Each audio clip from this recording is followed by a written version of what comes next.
Hi friends, welcome to Kadam Study Center. So in this lecture we will going to start chapter number 4, that is functions. Okay, this is the lecture number 1 of chapter number 4, यानी ये first lecture है. अभी तक हमने chapter number 4 start नहीं किए. Okay, तो हमारे टोटल अगर आपको पता है और अगर आप हमारे लेक्चर कंटिन्यू देखते हो तो हमारे टोटल फर्स्ट ईयर का जो सब्जेक्ट है सी प्रोग्रामिंग यानी problem solving using C programming, total 5 chapters थे.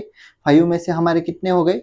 5 में से हमारे हो गए 3 चैप्टर्स कंप्लीट हो गए. ओके, अभी पढ़ने के लिए स्टार्ट कर दो क्योंकि इंटरनल एग्जाम आपकी जल्दी आ जाएगी और उसके बाद फाइनल एग्जाम भी फटाफट आ जाएगी. ओके, तो अभी हम आज 4 नंबर का चैप्टर स्टार्ट कर रहे हैं जिसका नेम है, आपको स्क्रीन पे दिख रहा होगा, फंक्शंस. ओके, तो चलो लेक्चर स्टार्ट करते हैं. ओके, सो फंक्शंस यानी कि क्या, चलो डेफिनेशन देखते हैं. Function is a set content block, एक सेट कंटेंट ब्लॉक है. ओके, स्टेटमेंट ब्लॉक स्टेटमेंट है दैट परफॉर्म स्पेसिफिक टास्क में return value to calling function. Suppose हमने एक फंक्शन क्रिएट किया और अगर उसमें कुछ टास्क स्पेसिफिक टास्क स्टेटमेंट या फिर कुछ ब्लॉक ऑफ कंटेंट सेट किए, तो अगर हम उस फंक्शन को क्या करेंगे, अगर कॉल करेंगे, सपोज हमने फंक्शन को कॉल कर दिया तो वो फंक्शन कॉल हो जाएगा और वो टास्क परफॉर्म हो जाएंगे. Okay, function is a name. Okay, function is a name that means it is written by name and calling by its name. Function को एक नेम होता है, सपोज एबीसी फंक्शन है तो अगर हम एबीसी को बुलाएंगे तो एबीसी फंक्शन कॉल हो जाएगा. Okay, function is a self content, उसमें खुद का कंटेंट होता है. That means it has own variable constant, उसके अंदर खुद के वेरिएबल कांस्टेंट होते हैं. ओके, आगे जाके हम जब प्रोग्राम देखेंगे तब आपको अच्छी तरह से समझ में आ जाएगा. ओके, अ फंक्शन में और may not return value to the calling function. Okay, एक तो रिटर्न वैल्यू होती है या फिर रिटर्न वैल्यू नहीं भी होती है कॉलिंग फंक्शन को. चलो आगे बढ़ते हैं. Types of function. अभी हमारे पास दो टाइप के फंक्शन है, first user defined function and second है बिल्ट इन फंक्शन. ओके, आपको बता देता हूँ, यूजर डिफाइंड फंक्शन हम खुद डिफाइन करते हैं और बिल्ट इन मतलब ऑलरेडी प्रोग्रामिंग लैंग्वेज में बिल्ड किए होते हैं. क्या किए होते हैं? बिल्ट किए होते हैं, इसलिए उन्हें क्या कहते हैं? Built in function. तो देखो, a user defined function is a type of function in C language that is defined by the user himself to perform some specific task. Okay, user defined function मतलब जो function सी language में that is defined by the user himself, यानी हम खुद define करते हैं, यानी user खुद से डिफाइन करता है उसे कुछ स्पेसिफिक टास्क परफॉर्म करने के लिए, उसे हम क्या कहते हैं? यूजर डिफाइंड फंक्शन कहते हैं. ओके, बिल्ट इन फंक्शन देखो, built in function are standard library function which are compile and place in library, जो कि लाइब्रेरी में स्पेस प्लेस किए जाते हैं. मैंने ऑलरेडी बताया, यानी कोडिंग लैंग्वेज में वो ऑलरेडी डेवलप किए जाते हैं. Example is standard header file, जो हमारी स्टैंडर्ड हेडर फाइल होती है. अभी तक हमने कौन सी देखी? stdio.h हैश इंक्लूड stdio.h देखते, तो ये हेडर फाइल है. stdio.h मतलब स्टैंडर्ड इनपुट आउटपुट फंक्शन. उसमें कौन से फंक्शन आते हैं? आपका एक तो printf आता है और एक आपका आता है scanf. ओके, इसलिए हम ये फाइल यूज करते हैं. अभी हमें और एक हेडर फाइल है, वो mat.h है, जो साइन कॉस्ट एंड मैथ्स के फंक्शन होते हैं उसके लिए mat.h. देन string.h है. जब आप ना एडवांस सी पढ़ोगे ना सेकंड सेम में, एडवांस सी पढ़ना है सेकंड सेम में.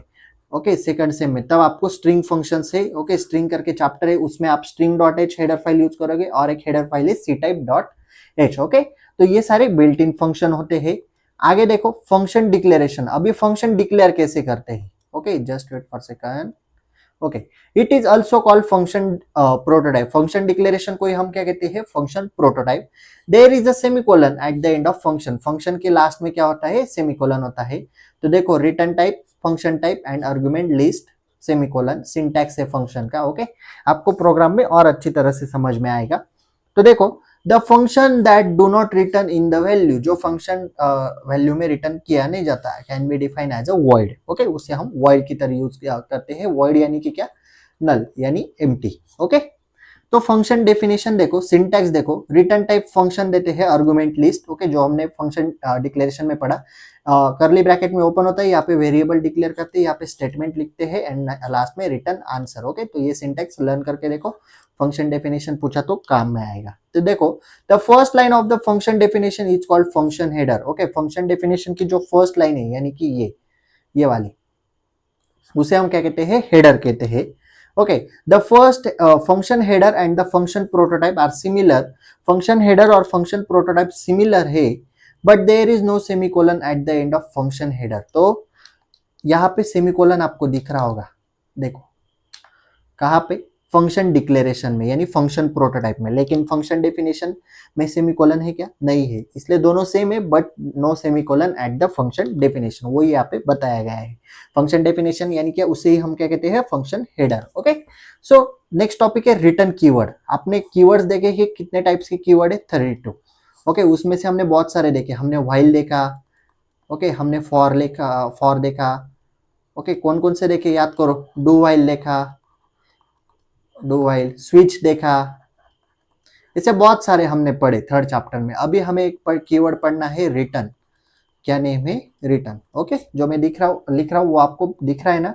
ओके, तो देखो, the return keyword is use to end the function body. हमें फंक्शन बॉडी एंड करनी हो तो हम रिटर्न कीवर्ड यूज करते हैं, and return a value for the following function. Okay, और नीचे के फंक्शन के लिए वैल्यू वो रिटर्न की जाती है। ओके, और फंक्शन बॉडी में contain multiple return statement. Function body में मल्टीपल रिटर्न स्टेटमेंट होते हैं, but the function execution stop as soon as function return statement encounter. जब फंक्शन रिटर्न स्टेटमेंट एनकाउंटर करता है तब फंक्शन क्या स्टॉप हो जाता है? फंक्शन एग्जीक्यूशन स्टॉप हो जाता है। Okay, so that's it. आगे बढ़ते हैं। सिंटैक्स देखो रिटर्न का, सिर्फ रिटर्न कीवर्ड देखना है और आपको क्या देना है? सेमीकोलन देना है। ओके, आगे बढ़ते हैं। देखो टाइप्स ऑफ फंक्शन फॉर्म्स। अभी फंक्शन फॉर्म्स के टाइप है। Function can be called in following ways. First है function with no return type and no argument, यानी वॉइड, जो आपको बोला ऐड। सपोज मुझे ऐड का फंक्शन कॉल करना है तो मैं वॉइड ऐड बोलूंगा और सेमीकोलन दूंगा। सेकंड है function with no return type with arguments. तो आर्ग्यूमेंट्स पास किए, देखो वॉइड ऐड लिखा है, ऐड का फंक्शन है, और आर्ग्यूमेंट्स मतलब आपके ए और B. Function with return type and no arguments, argument pass नहीं किए। रिटर्न टाइप है हमारा इंटीजर, वॉइड ये रिटर्न टाइप नहीं है, तो रिटर्न टाइप क्या है? इंटीजर। ऐड फंक्शन कॉल किया एंड आर्ग्यूमेंट पास नहीं किए। Function with return type and argument, तो रिटर्न टाइप है इंटीजर, फंक्शन है ऐड एंड आर्ग्यूमेंट पास किए ए कॉमा बी। ओके, यहाँ पे ए डॉट बी हो गए, आप ए कॉमा बी समझ लो। ओके, थोड़ी टाइपिंग मिस्टेक है। तो कौन कौन से है? Function with no return type and no argument. So no return type मतलब वॉइड, नो आर्ग्यूमेंट मतलब कोई वेरिएबल पास नहीं। Function with no return type with argument, तो वॉइड लिखोगे, यानी वॉइड मतलब नल होता है, एंड आर्ग्यूमेंट पास किए। Function with return type and no argument, return type दिया है मतलब कोई तो डेटा टाइप है इंटीजर, आर्ग्यूमेंट नहीं है मतलब ये ब्लैंक है। Okay, and function with return type and argument यानी integer a comma b. Okay, तो ये याद रखना। ओके, आगे बढ़ते हैं। Actual parameter and formal parameter. देखो actual parameter are use in function call. कहां पे गया? हाँ, actual parameter are use in function call. Actual parameter क्यों यूज किए जाते हैं? फंक्शन को कॉल करने के लिए। Okay, formal parameter are use in function definition, और फॉर्मल पैरामीटर किसके लिए यूज किए जाते हैं? फंक्शन डेफिनेशन में। Actual and formal parameter are arguments, ये एक आर्गुमेंट है, that should match in number type and order. किसमें मैच होते हैं? नंबर में हो सकते हैं, ऑर्डर में हो सकते हैं, या फिर टाइप में मैच हो सकते हैं। ओके, तो ये थे actual parameter and formal parameter. Last point देखो, the values of actual parameter are assigned to formal parameter on the 1-to-1 basis. Okay, ये ना function definition, function declaration, arguments वगैरह आपको कोडिंग में ज्यादा समझ में आ जाएंगे। ओके, यहाँ पे नहीं समझ में आएगा। और लास्ट टॉपिक है इस लेक्चर का, फंक्शंस ऑफ पैरामीटर पासिंग। कौन कौन से पैरामीटर है? एक तो पास बाय वैल्यू और call by value, and second है पास बाय रेफरेंस और कॉल बाय रेफरेंस। देखो पास बाय वैल्यू और कॉल बाय वैल्यू, देखो in this method the content of argument in the calling function are not changes, यानी argument change नहीं होते। Even if they are changes, अगर हम argument को change भी कर देते तो भी चेंज नहीं होते, जो दिए है वही कॉल किए जाते हैं। And pass by reference and call by reference क्या कहता है? In this method content of argument in calling function get changes, argument change हो जाते हैं, the original values are change, और ओरिजिनल वैल्यू भी चेंज हो जाती है। ओके, तो आज के लिए इतना ही, यहाँ पे हम अभी रुकते हैं। ओके, आप थ्योरी अच्छी तरह से पढ़ो तो आपको प्रोग्राम समझ में आ जाएंगे। Okay, notes are available on Telegram channel. If you have any doubt regarding this lecture, please ask in comment section और you can DM me on Instagram. Okay, Instagram link is available in description box, Telegram channel link also available in description box. Okay, या फिर आप simply जो आपको screen पे QR code दिख रहे हैं वहां पे जाके स्कैन करके ज्वाइन कर सकते हो। Okay, so if you like this video, please like, share and subscribe to our channel and share this video with your friends. So that's it for today. Till then, tata, bye bye.